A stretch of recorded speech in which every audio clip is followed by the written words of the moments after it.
My name is Jocelyne Sambira. I'm a radio producer for the United Nations. I'm based in New York. I've been doing radio almost all my life. I started in my country in Burundi when there was a civil war.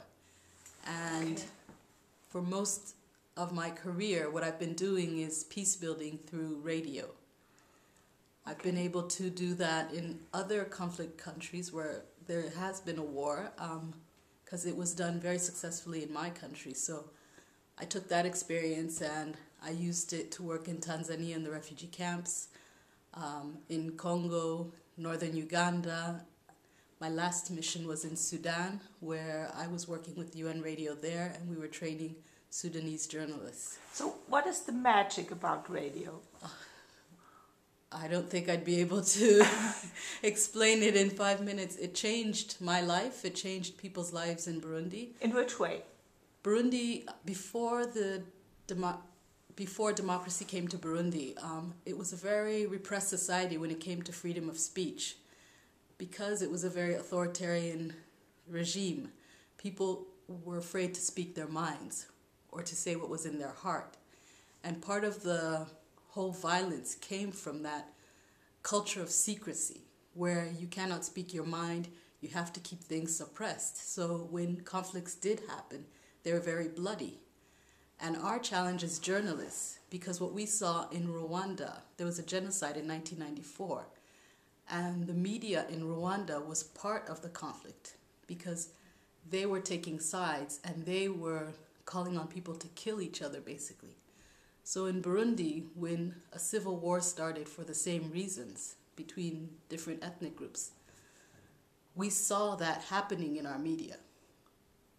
I see. And there was a project that came to do the contrary. Instead of putting people against each other, let's put a media there that will allow people to dialogue, to talk, even when they're not together, even when they don't agree on things.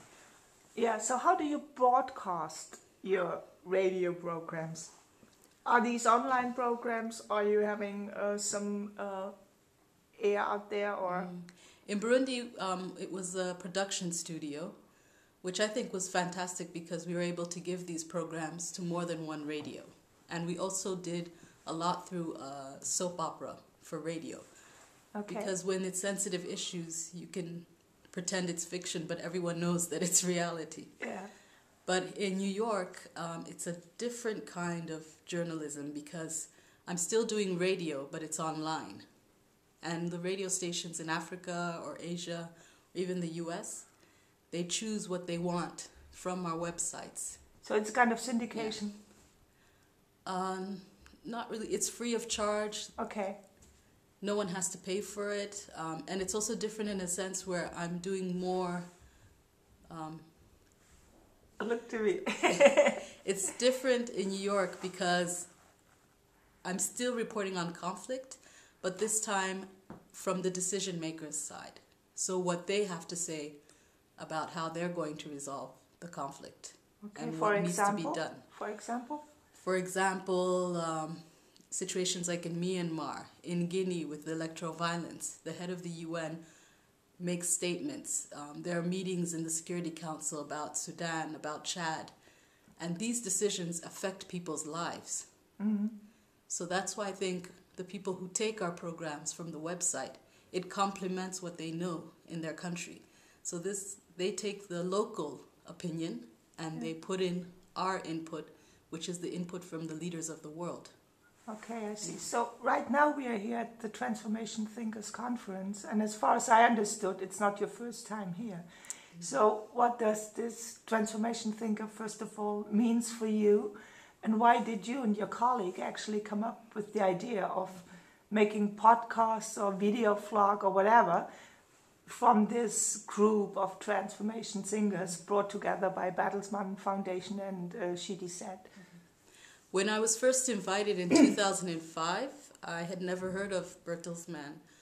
And a friend in Burundi, I think, recommended me. I was working with trying to get the refugee issue out in Burundi. Because after the war, the Burundian refugees were supposed to return home. People were afraid that there might be another war, this time between the those who fled the country and those who are inside the country. And we had a program that was very successful. So when I came, it was to talk about how we were trying to transform the conflict there. And I was very honored to be there. I met a lot of people who came at that time. One is a Ugandan. His name is Norbert Mao. Today he's running for president. And I have met him several times after that in Africa. In Kenya, where I was based, I met him again in Uganda. And when I was working in northern Uganda, it was very helpful because he knew a lot of people. And he could give me a good idea of where to go and who to meet. So that's how important I think Transformation Thinkers is. To meet people who are also striving for change, to keep the communication, keep contact.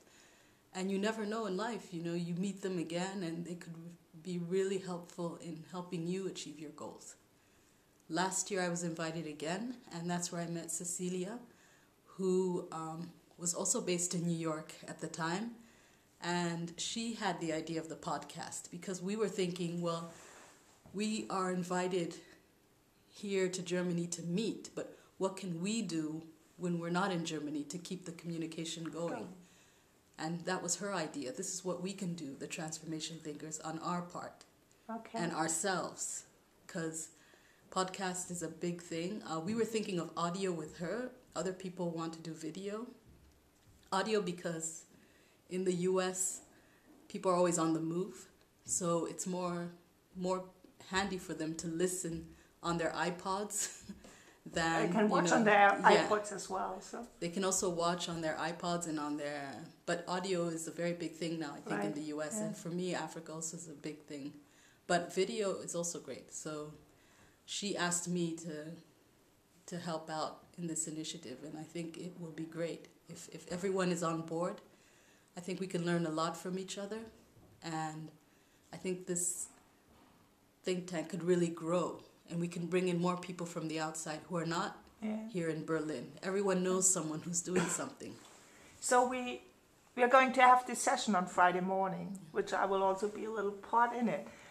Maybe we can show this tiny little part of the video to start this session with.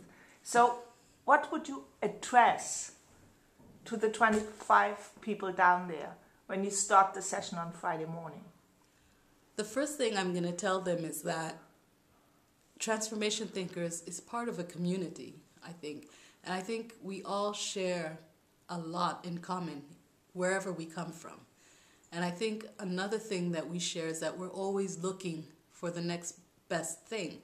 I'm always looking towards you, Ulrike, to give me a new idea and run with it. And I think if we all feel that way, then this is the community that we can join. And this is how we can do it, through the podcast, through interviewing each other, calling each other up, and sharing information. And that's why the podcast is, I think, the best way for us to keep in touch. And that's how I'm going to present it to them. So let's do it on Friday. Okay, Thank you. Thank you. So thanks.